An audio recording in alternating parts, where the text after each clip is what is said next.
Hello and welcome to Orion Outreach. I'm Joe Johnson, and today I'm joined by Kathleen Ritter of the American Red Cross. Kathleen, thanks for joining us. Thank you for having me. Where do we start? Let's start off with, I understand that throughout the year there are blood drives held here locally, specifically here at the Orion Center. How did that happen? How did that come about?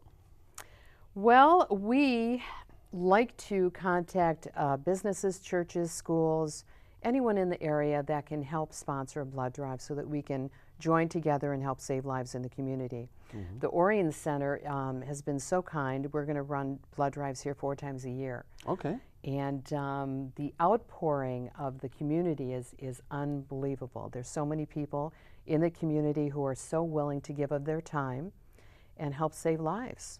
That's all terrific. Over. So it's wonderful. About how many people or what kind of a response have you gotten from these local blood drives? Well, it depends. We have some large accounts such as the high schools. Lake Orion High School is one of our largest accounts, and we will probably receive up to 100 pints of blood when they have a blood drive, which is phenomenal. That's terrific. What can you say to a person to get them out to a blood drive when they find out about it? Describe the need and why they need to come. The need is great, and the main thing I'd like to get across today is when you come to donate blood, that's wonderful, and you've saved 3 lives with 1 pint of blood. Wow. But the need for blood is constant. All the blood that we bring in one day is gone the next day. Wow. So we ask donors to give a little bit of their time and try and donate somewhere every 56 days. Mm-hmm. That's how often they can donate. So every other month. That's amazing. And I'm glad you brought up that fact that if I were to donate blood, you know that it's going to be used, right? It's not Absolutely. Going to be held in storage and then expired after a certain amount of time. Nope. And we also get 2 or 3 different elements from a blood donation. We have the red cells, we have plasma, and then we have the platelets. So there are 3 different types of people who need our help with that blood, and they all receive it.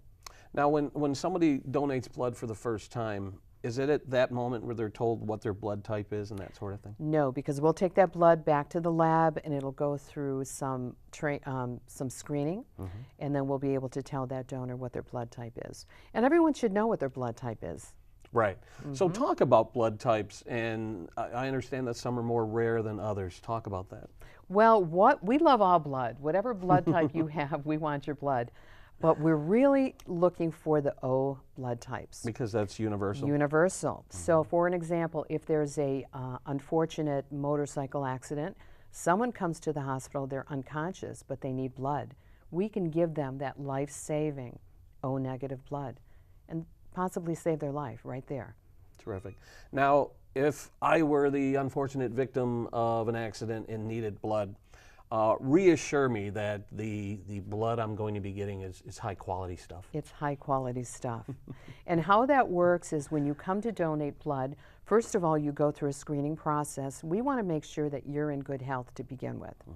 After we get your blood, we send it back to our lab, and it goes through many, many tests to make sure that there's no diseases or anything in the blood that could affect you when you do receive it. Does the possibility exist that when someone does show up to give blood that they may be turned away for any reason? Absolutely. We do have deferrals. A lot of the reasons someone may be deferred from donating blood could be travel. There are certain areas around the world that have malaria problems, yellow fever. I just returned from Peru, and I can't donate now for a year. Oh, wow. Because of the malaria. So travel is a big issue. Iron in women, big issue. We ask all women to eat their raisins and spinach and red meat, well in advance of donating so that we get their iron levels up. But then again, there are many people who think they cannot donate, and they really can. If you've had surgery, providing there's enough time in between, we can still take your blood. Certain types of cancer, depending on your remission, we can still take your blood. Someone who has diabetes, if it's under control and manageable and their health is well, we can take their blood. Okay.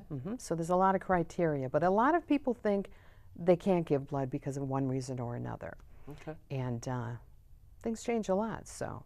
Now, I've given blood many, many times, and I find the whole process very calming and soothing, and there's no pain involved.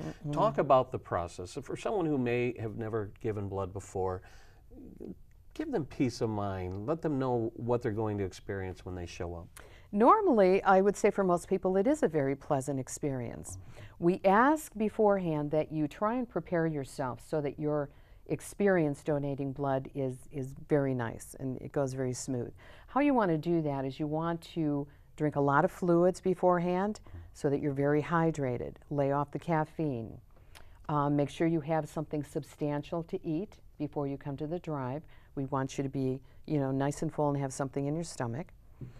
When they first get to the blood drive, you'll meet and speak confidentially to one of our national nurses, and they will take you through a history, just ask you some health questions, travel questions, things like that, to make sure that you meet all the criteria to donate. Great. After you go through this short history with the nurses, they'll take you over on the beds, and they are such professionals. As you said, it is painless. Don't struggle, just lay nice and calm, and it'll go beautifully for you. You'll be on the cot for maybe 10 minutes. And then after that, we ask you to sit and recover for a while. We give you juice and cookies. That's the best part. I know, it's wonderful. That is the best part. And you're off, and you can resume your normal activities for the rest of the day. Now, some people I know in the past, more petite people may experience a little bit of lightheadedness, dizziness. Because of the body mass. The body mass isn't there. So we do ask that women are at least 110 pounds and men 130 pounds. Okay. Okay. If someone wanted to find out where blood drives were taking place here in the community, what's a good resource to do that? The best way to do that is go to our website, which is redcrossblood.org.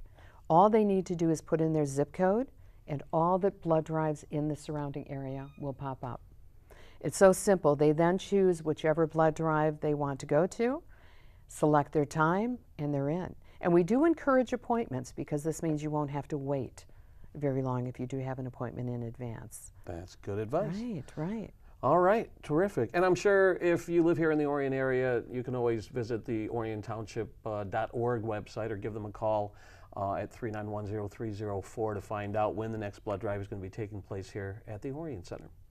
And I might mention that the next blood drive here is the 21st. Okay.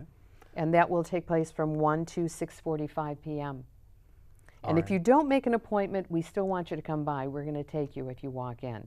But appointments will almost guarantee you don't wait as long. All right. And if you miss that one, there'll be more coming, right? Sure. 4 a year, you said. And Absolutely. in addition to the ones at the high school and other areas in the community. So. Right. All right. Anything else you want to touch on before we wrap it up? The only thing I'll end by saying is we all hope that if we ever end up at the hospital, that blood will be there for us. And I have to say it's not always there. So we know that if there's someone that we love going to the hospital, we want that blood to be there for them. So all it takes is an hour of your time. Great. All right. And on that note, we will wrap up this edition of Orion Outreach. Kathleen, thanks for joining us. Thank you. And thank you for watching. We'll see you next time. Good night.